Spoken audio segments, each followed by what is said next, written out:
Welcome. Good morning, all of you. Today we are going to start class 9th, subject SST, Political Science. Chapter number 3 चल रहा था हमारा constitutional design. आज का हमारा topic है the path to constitution. The path to constitution कि संविधान निर्माण का रास्ता, कि हमारे संविधान के निर्माण के कौन सा रास्ता किस प्रकार से अपनाया।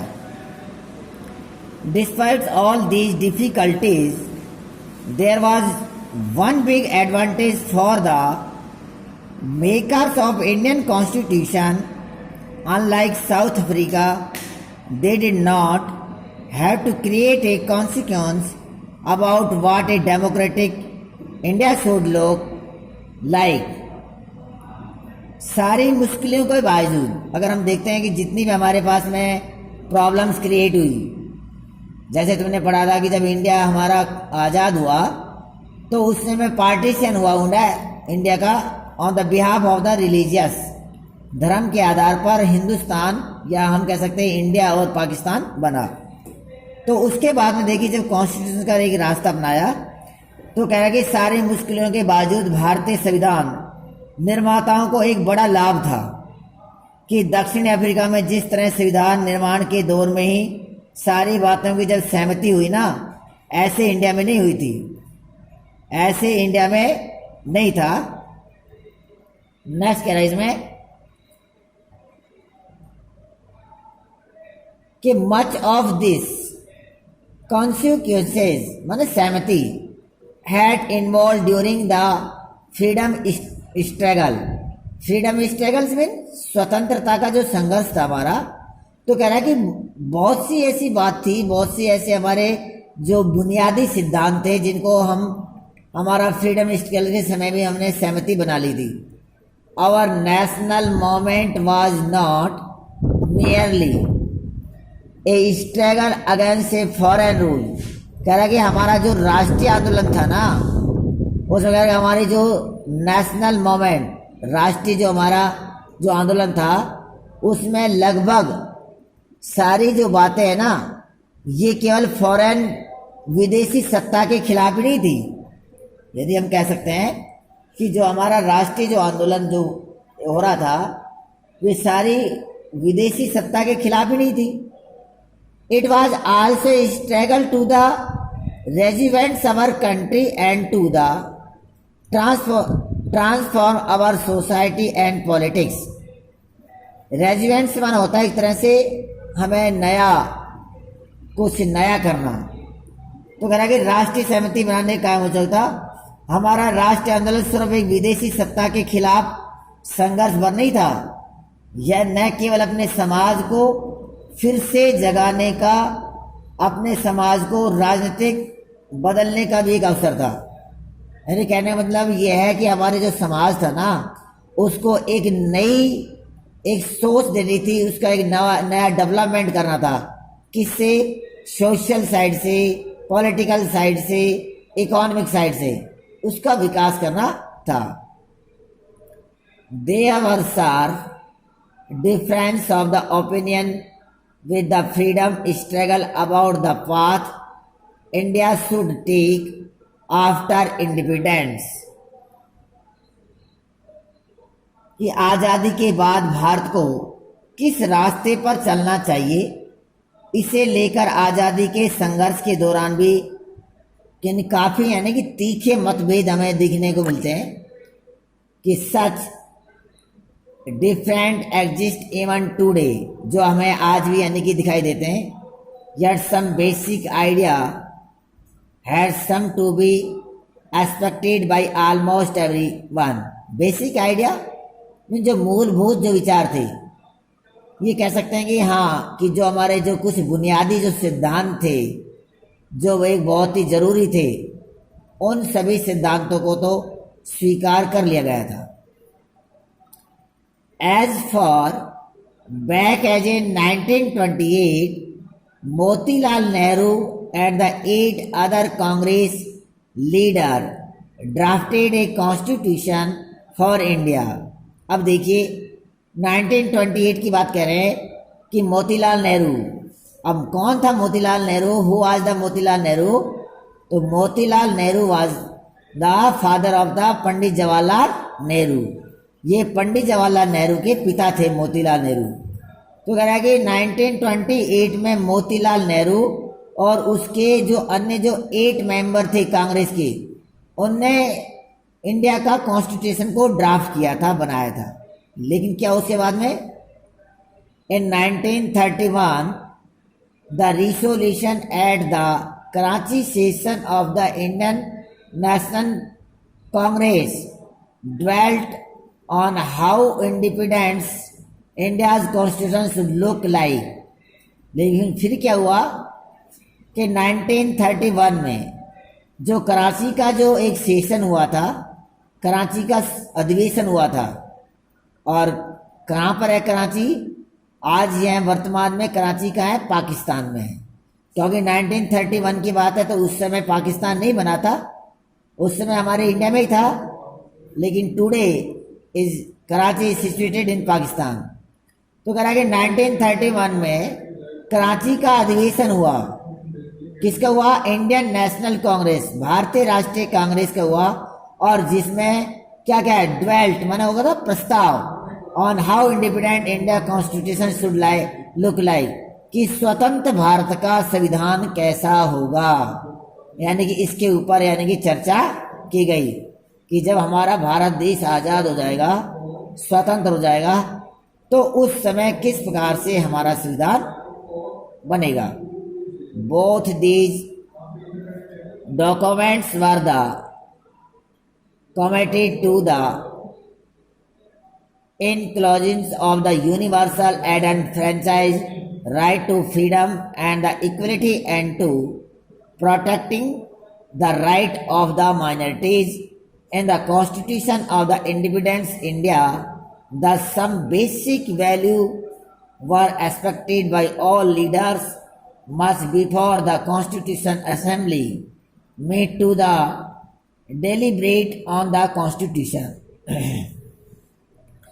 उसके बाद क्या होता है कि बोथ दीज डॉक्यूमेंट्स, जो दोनों जो हमारे जो दस्तावेज थे, इट मीन्स जैसे हमारे 1928 वाले दस्तावेज और जो हमने कुछ कराची सेशन में जो हमने जो ड्वेल्स लिया था, प्रस्ताव लिया था, उन दोनों को मद्देनजर रखते हुए तो documents were committed to the enclose of the universal edict. उन दोनों में ही, दोनों ही दस्तावेजों में हमारे यूनिवर्सल एडल्ट फ्रेंचाइज अर्थात वैश्य मताधिकार की बात को बताया गया था कि राइट टू फ्रीडम, कि हर व्यक्ति को, कि जो व्यक्ति एक एडल्ट है यानी कि वयस्क है, उसको क्या मिलेगा? Right to freedom and equality and to the protecting the right to the minority, कि सबको राइट तो मिलेगा वैश्य मताधिकार के आधार में हमारी सरकार चुनेंगे, और सभी जो इंडिया के जो सिटीजन हैं उनको स्वतंत्रता का और समानता का अधिकार के लिए बात कही गई। और साथ में क्या कहा? Protesting the rights of the minority in constitution independence India. स्वतंत्र भारत के अंदर जो अल्पसंख्यक जो लोग हैं, अल्पसंख्यक जो संख्या में कम है, जैसे आज हम देखते हैं जो हमारे जैसे सिख हैं, जैसे जैन धर्म वाले हैं, बौद्धिस्ट हैं, ये किसके एग्जाम्पल हैं? ये माइनॉरिटीज़ के हैं।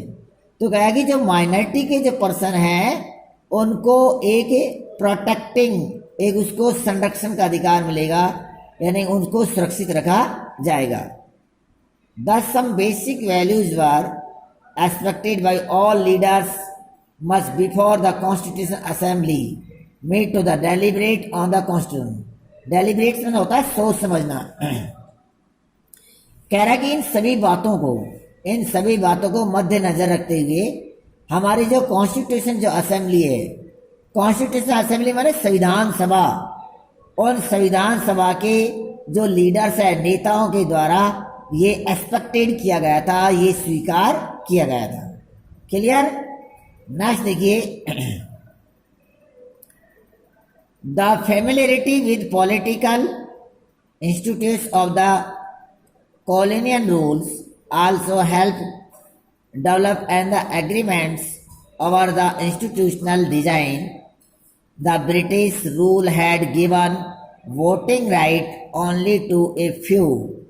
On the basis the British had introduced very weak legislature, elections were held in 1937.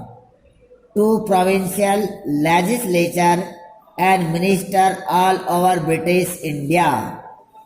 देखिए इसमें बता रहा है कि औपनिवेशिक शासन, कॉलोनियल रूल, औपनिवेशिक शासन. You have learn about the colonial rules. आपने पहले पढ़ लिया, इसको मैंने बताया था. कॉलोनियल रूल्स क्या था कि जब ब्रिटिश गवर्नमेंट हमारे यहाँ पर शासन व्यवस्था कर रही थी तो उस समय हम क्या कि हम बिल्कुल फ्रीडम नहीं थे, हम अंग्रेजों के अधीन थे, उनका शासन चल रहा था. तो उस समय के शासन को हम कहते हैं कॉलोनियल रूल्स. कि औपनिवेशिक शासन की जो राजनीतिक संस्थाओं और व्यवस्था को हम जानने समझने से भी कई हमें राजनीतिक संस्थाओं के उसके स्वरूप को तय करने में हमें मदद मिलती है. क्यों? क्योंकि उस समय अंग्रेजों का हुकूमत था.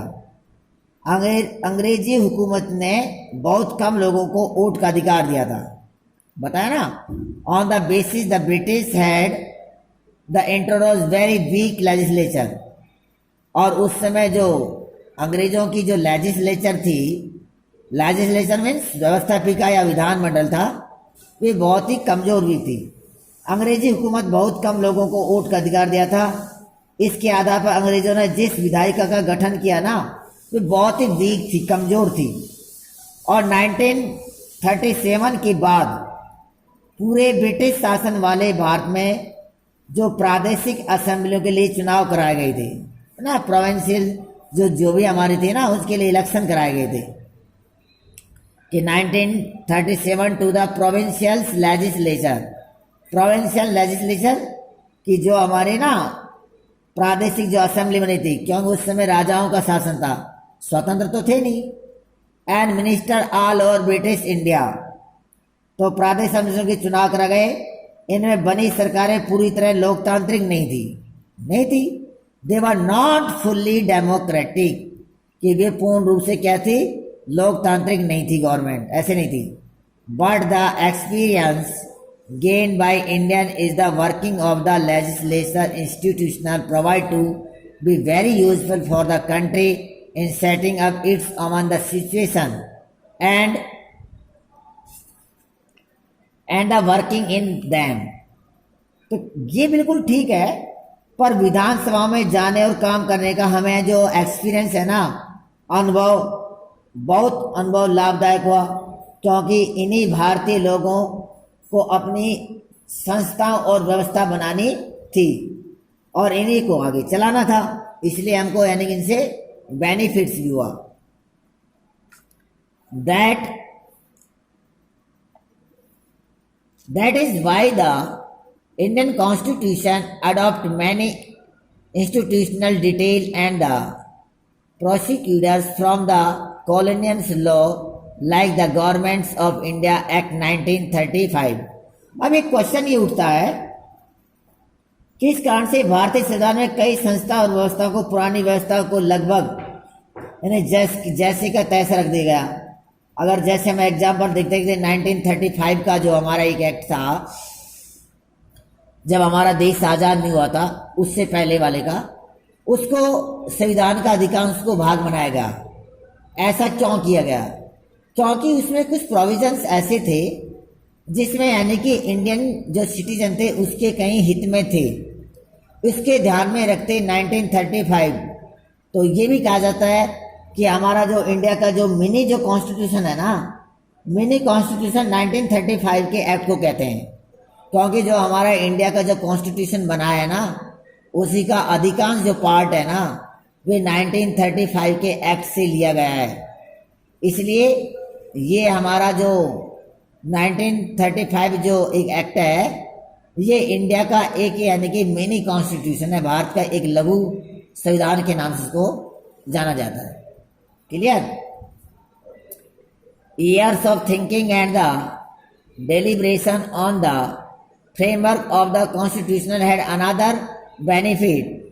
Our leaders gain confidence to learn from other countries, but on our terms, many of our leaders were inspired by the ideas of French Revolution. अब देखिए से बता रहा कि आज़ादी के बाद भारत के स्वरूप को लेकर वर्षों पहले से चले चिंतन और बहसों ने भी काफ़ी हमें लाभ पहुंचाया है।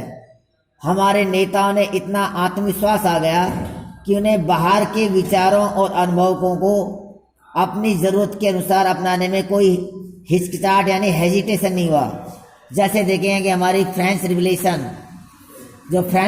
हुई वर्ल्ड में, उससे भी हमें कुछ ज्ञान मिलता है, उससे हमें एक प्रेरणा मिलती है।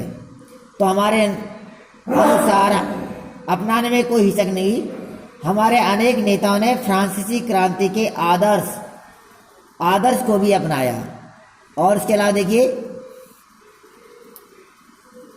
कि the practices of the parliamentary democracy in Britain and the Bill of Right to in the USA, the socialist revolution in Russia, and as inspired many ideas to think of the shaping a system based on the social and economic equality.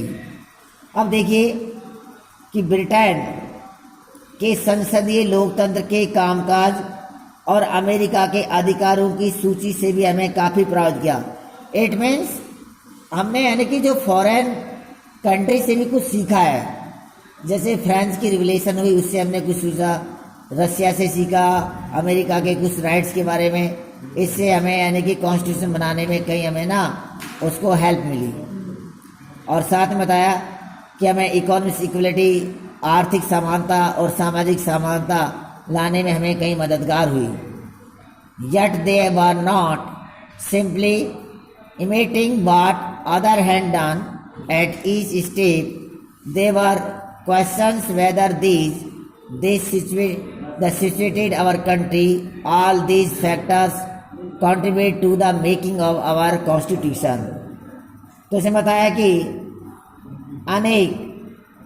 अनेक भारतीयों को प्रभावित किया और वे सामाजिक और आर्थिक समानता पर आधारित व्यवस्था बनाने की कल्पना करने लगे थे। लेकिन वे दूसरों की सिर्फ नकल नहीं करते थे, हर कदम पर वे ये सवाल जरूर पूछते थे कि